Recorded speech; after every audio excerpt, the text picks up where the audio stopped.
Since you're watching this, it's probably no surprise to you that you need an online sales funnel if you really want to scale your business online. But do you know how to get leads into any sales funnel that you create? I'll explain right after this.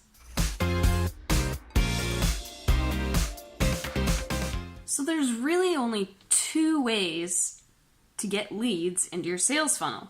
One is paid traffic and two is free traffic. Let's first talk about the paid traffic. So paid traffic can be Facebook ads, Google AdWords, social media influencers, or even solo ads, for example, Udemy. I'll put a link below. But one of the key things to making sure that your paid traffic is actually working for you is to track the return on investment. And so for that, I would highly recommend to use some sort of link tracking software such as Click Magick. I'll put a link in the description below so you can have a look for yourself. So our other option is free traffic, also known as organic traffic. This comes from social media, website search engine optimization or SEO, YouTube SEO, and just your personal contacts, so your friends, family, etc.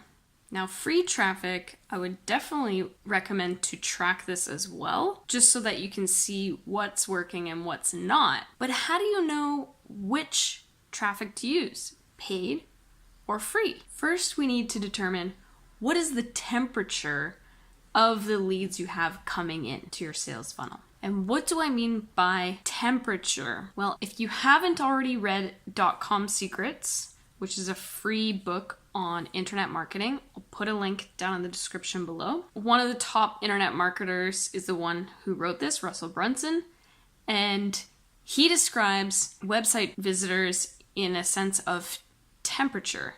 So cold being that they're completely unaware of the problem, the solution, or you and your product.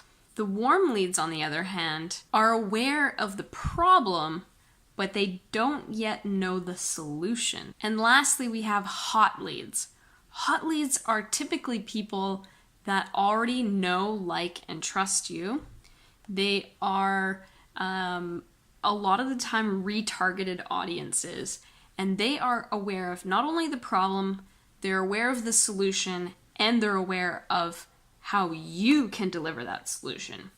This is where we want people to be before we pitch them. So now when you're thinking about how to get leads into any funnel, you need to think about what message am I sending to this audience, and does that message match up with the temperature of that audience? So for example, if they're a hot lead, am I saying, hey, your problem is solved by my product, get it now for only $20 before the price goes up? Or are they cold traffic?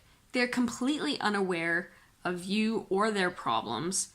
This is when you would need to use what they call a pattern interrupt. So we use something kind of similar to those really weird ads that you see at the bottom of some blogs. So for example, I saw this crazy cover on Time magazine which says, "Are you mom enough?"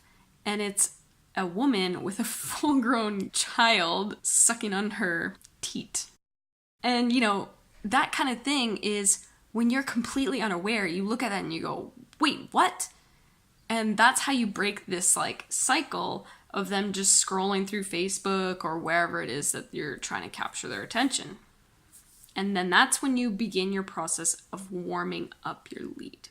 So if you're having trouble getting leads into your funnel, throw a comment below and we'll see if our community can help you out on your message. As well, feel free to head over to Facebook and check out the Entrepreneur Shack Facebook page. You can also leave a comment there. But to sum it up, the message that I'm trying to get across to you is that you really need to think in the position of whatever temperature you're targeting. So if you're completely unaware of anything, what would someone have to say to you to get your attention? And that's how you always want to think about your leads when you're trying to bring them into any funnel. So now you know how to get leads into any funnel that you build. Please like and share this video with your friends and family, and don't forget to hit that subscribe button so you don't miss any more videos. Thank you so much for watching. I'll see you on the next video.